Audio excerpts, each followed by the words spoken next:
ভূমি মালিকানার ক্ষেত্রে স্বাধীনতা আছে, সেটা ঠিক আছে, কিন্তু কত কত জমি একজনের থাকতে হবে সেই সিলিংও আছে, তারপরেও এত জমি একজন ব্যক্তির হয় কিভাবে?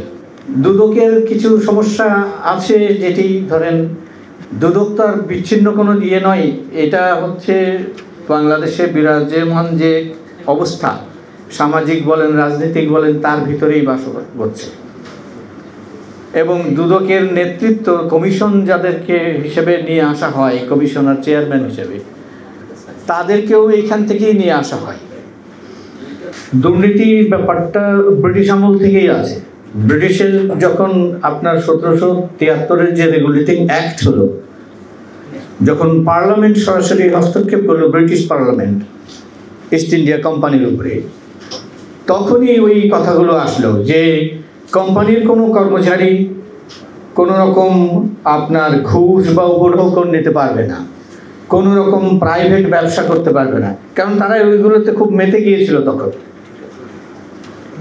এবং কিন্তু ব্রিটিশ আমলে যতদিন ছিল প্রত্যেকের বিরুদ্ধে এরকম ঘুষের অভিযোগ ছিল। তখন হেস্টিংসের আমল ছিল, হেস্টিংসের বিরুদ্ধেও ঘুষের অভিযোগ ছিল।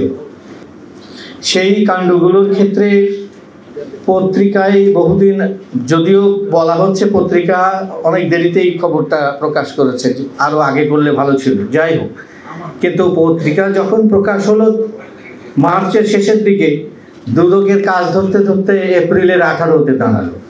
তারপরেও তারা দ্রুত ব্যবস্থা নিতে নেয়নি। দ্রুত ব্যবস্থা কি ছিল? দ্রুত ব্যবস্থা ছিল কি দেখেন, যে এই প্রপার্টিগুলো যে তার আয়ের সাথে অসঙ্গতিপূর্ণ, দুর্নীতি লব্ধ, সেইটা বলেই দরখাস্ত করে কোর্ট থেকে ফ্রিজ করা হয়েছে, কোর্ট থেকে ক্রোক করা হয়েছে। যদি তাই হয়ে থাকে তাহলে সেই ব্যক্তিকে এইগুলো যে উপার্জন করেছেন সেটার জন্য তো তাকে গ্রেপ্তারেরও স্যাটিসফ্যাকশন ছিল, সেই গ্রেপ্তার হয়নি, এখন পর্যন্ত সে মামলাটাও হয়নি। মানে দুদকের আবার এরকম ব্যাপার করা আছে, আগে আইনে ছিল, এখনো আছে সেটি, যে একটা অভিযোগ পেলে কিংবা দুদক কোনো একটা অভিযোগ নিজে থেকে নিলে এটাকে প্রথমে অনুসন্ধান করবে।